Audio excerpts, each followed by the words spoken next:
اور اگر انسان اللہ کے در سے راستہ بھول جائے اور رخ پھیر لے تو ایک حدیث پاک میں اللہ فرماتے ہیں ابن آدم تفرغ لعبادتی املا صدرک غنن، تو میری عبادت کے لیے اپنے آپ کو فارغ کر لے، میں تیرے سینے کو غنا سے بھر دوں گا، واسد فقرک، تیرے فقر کو روک دوں گا، وَإِلَّا تَفَلْ، اگر ایسا نہیں کرے گا، مَلَأْتُ صَدْرَكَ شُغْلًا، میں تیرے سینے کو شغل سے، کاموں سے بھر دوں گا، ایک ختم نہیں ہوگا، دوسرا، تیسرا، چوتھا، جیسے کہ آج کل ہم پریشانیوں میں گھرے ہوئے۔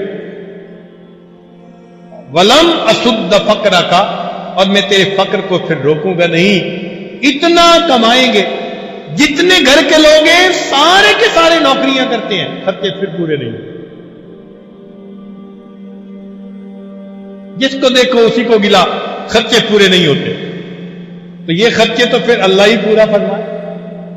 تو ہمارے پاس ایک ہی راستہ ہے کامیابی کا کہ ہم اپنی نگاہیں مخلوق سے ہٹائیں اور کس ذات پر جمائیں؟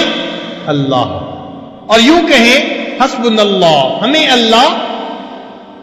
اللہ، اس لفظ کو ذرا سوچئے گا، یہ ہم بہت بڑی بات کر رہے ہیں، ہمارے لیے اللہ کافی ہے۔ اس لیے اللہ فرماتے ہیں وَتَوَكَّلْ عَلَى اللَّهِ وَكَفَى بِاللَّهِ وَكِيلًا، مَن يَتَوَكَّلْ عَلَى اللَّهِ فَهُوَ حَسْبُهُ، جو اللہ پر توکل کرتے ہیں اللہ اس کے لیے کافی ہوتا ہے۔ وَعَلَى اللَّهِ فَتَوَكَّلُوا إِن كُنتُم مُّؤْمِنِينَ، فرمایا الیہ یرجع الامر کلہ فاعبدہ وتوکل علیہ، ہمیں بار بار کہا گیا اللہ پر توکل، اللہ پہ دھیان، اللہ پہ نظریں جماؤ، لہذا جو اللہ کا دوست بنتا ہے پھر اللہ رب العزت اس کا معاملہ خود سمیٹتا ہے۔ حدیث مبارکہ سن لیجئے، فرمایا من عاد لی ولیا فقد آذنتہ بالحرب، جس نے میرے ولی سے دشمنی کی میرا اس کے ساتھ اعلان جنگ ہے۔ سنیے اللہ کا دوست بننے کا فائدہ، من عاد لی ولیا، جس نے میرے ولی سے دشمنی کی، فقد آذنتہ بالحرب، اللہ تعالیٰ فرماتے ہیں میرا اس کے ساتھ اعلان جنگ۔ اللہ اکبر کبیرہ، اور واقعی اللہ رب العزت نے اپنا وعدہ سچ کر دکھایا۔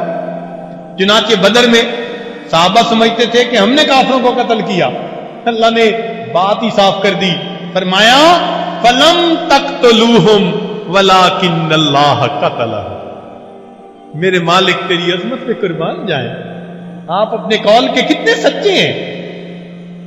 فرماتے ہیں کہ تم نے قتل نہیں کیا، ان کو کس نے قتل کیا؟ اللہ نے قتل کیا۔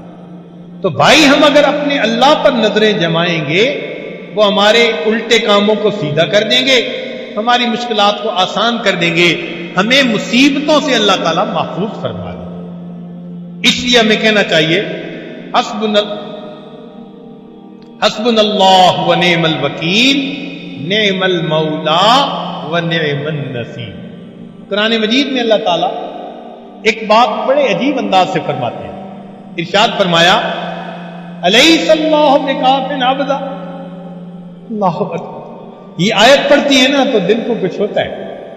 اللہ فرماتے ہیں کیا اللہ اپنے بندے کے لیے کافی نہیں ہے؟ الیس اللہ بکاف عبدا، کیا اللہ اپنے بندے کے لیے کافی نہیں ہے؟ مفسرین نے فرمایا کہ مقصود کہنے کا یہ تھا الیس اللہ بکاف عبادہ، کیا اللہ اپنے ہر بندے کے لیے کافی نہیں ہے؟ ہمارے لیے اللہ الیس اللہ بکاف عبدا، جب قرآن مجید کی آیت پڑھ لی تو اب ہمیں کیا جواب دینے کہ ہمارے لیے اللہ